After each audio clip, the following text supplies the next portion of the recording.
Assalamualaikum warahmatullahi wabarakatuh. Kembali lagi di channel Alania TV.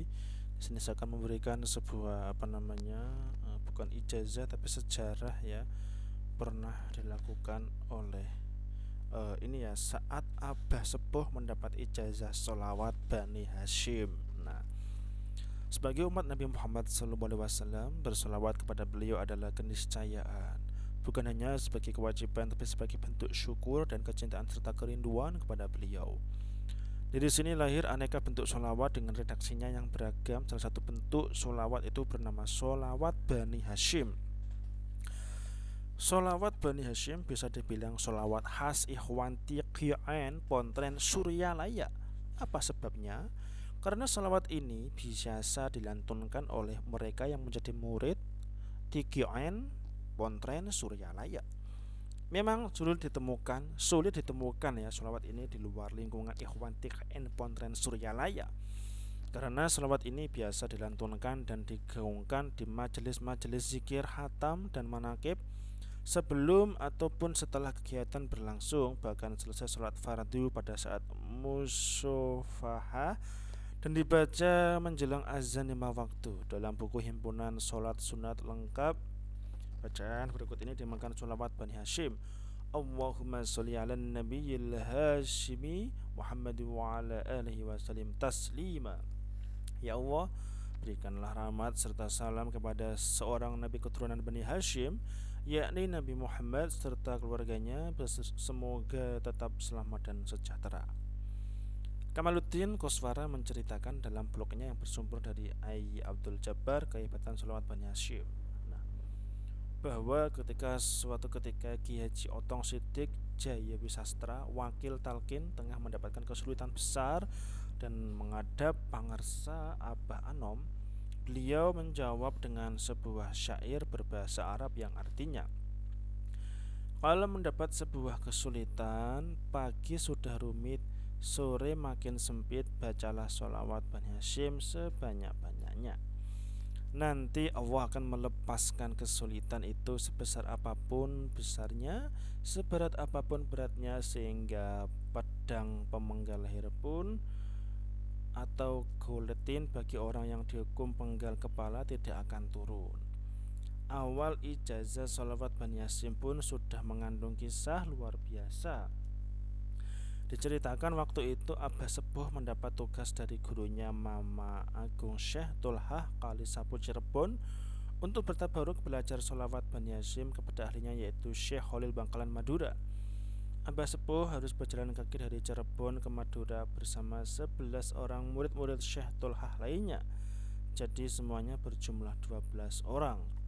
Singkat cerita, sampailah mereka ke Alas Roban, hutan yang sangat lebat berada di antara Pekalongan dan Kendal.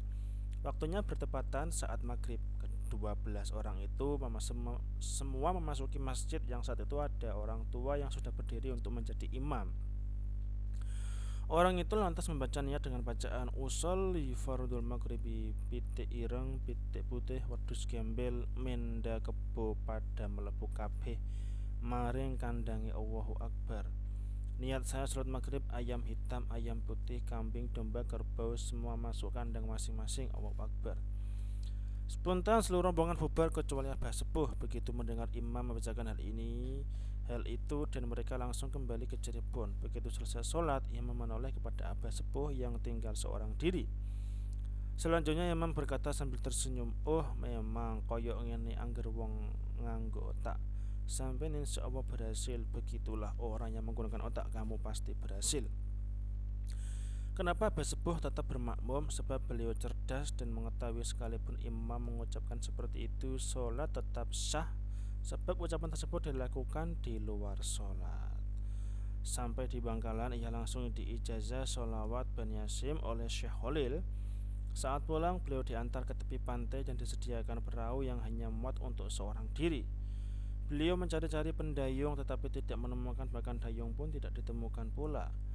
Akhirnya dengan penuh keyakinan beliau niat membaca sholawat Bani Hashim. Subhanallah, tiba-tiba perahu bergetar dan mulai bergerak-gerak saat dibaca Allahumma. Ibarat perahu boot dinyalakan mesinnya kalau zaman sekarang, Abbas pun berpikir, pastilah sholawat Bani Hashim dayungnya. Begitu selesai pembacaan sholawat Bani Hashim, tiba-tiba perahu melesat ke arah barat hingga sampai Cirebon. Di pantai Cirebon, Mama Guru Agung menyambut murid terbaiknya yang telah berhasil menjalankan tugasnya.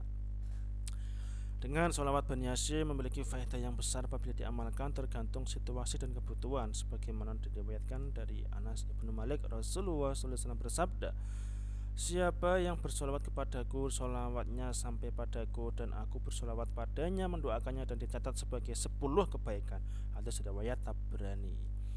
Dalam kitab Al-Awsat, dalam hadis yang lain disebutkan bahwa siapa yang bersolawat pada Nabi 1 kali, maka Allah dan para malaikatnya bersolawat padanya 7 kali, yakni memberikan rahmat dan mendoakan serta memohon ampun. Hadis riwayat Ahmad. Dalam kitab Al-Targhib diriwayatkan Imam An-Nasai Tabrani Al-Bazar, Nabi bersabda, siapa yang bersolawat kepadaku dari umatku serta tulus dari kolbunya, maka Allah membalas solawatnya 10 kali. Allah angkat 10 derajat, Allah catatkan baginya 10 kebaikan, dan Allah hapuskan baginya 10 keburukan. Itulah karomah dari solawat Bani Hashim. Sampai jumpa. Assalamualaikum warahmatullahi wabarakatuh.